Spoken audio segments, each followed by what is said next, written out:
আরও একবার আলোচনায় বাংলাদেশি আম্পায়ার শরফুদ্দৌলা সৈকত। ভারত ইংল্যান্ডের মধ্যকার ইজবাস্টন টেস্টে যার সিদ্ধান্তই যেন সবশেষ কথা। ডিআরএসও হার মানছে তার সিদ্ধান্তের কাছে। ম্যাচে এখন পর্যন্ত নেয়া 7 ডিসিশনের 6টিতে নির্ভুল প্রমাণিত হয়েছেন বাংলাদেশি সৈকত। যশস্বী জয়সওয়াল আর শরফুদ্দৌলা ইবনে শহীদ সৈকত এক ম্যাচে থাকা মানেই যেন বিতর্ক। এজবাস্টন টেস্টের তৃতীয় দিন কিছু সময়ের জন্য উত্তাপ ছড়িয়েছে মাঠে। ঘটনার সূত্রপাত দিনের শেষ উইকেট নিয়ে।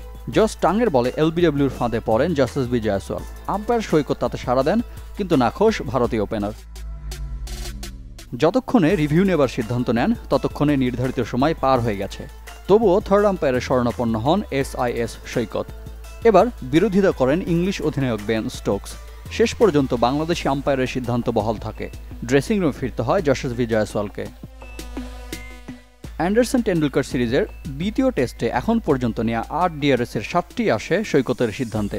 শুরুটা প্রথম ইনিংসে ভারতীয় ওপেনার যশস্বী জয়সওয়ালকে দিয়ে। ক্রিস ওকসের করা LBW সিদ্ধান্ত নাকচ করে দেন সৈকত। ইংলিশরা রিভিউ নিলে যাদের পক্ষে আসেনি। এরপর আরও 5 সিদ্ধান্তের 4টি সৈকতের সিদ্ধান্ত সঠিক প্রমাণিত হয়। ক্রিকেটের চিরায়ত এক প্রবাদ, আম্পায়ারের সিদ্ধান্তই চূড়ান্ত বলে গণ্য। তবে আধুনিক ক্রিকেটে বদলে গেছে যে সংজ্ঞা।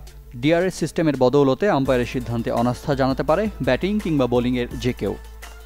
তবে মাঠের আম্পায়ার যখন শরফুদ্দৌলা ইবনে শহীদ সৈকত, তখন তার সিদ্ধান্তই যেন শেষ কথা। 2 হেভিওয়েট ভারত ইংল্যান্ড এজবাস্টন টেস্টের ডিআরএস রেকর্ড অন্তত সে কথাই বলে।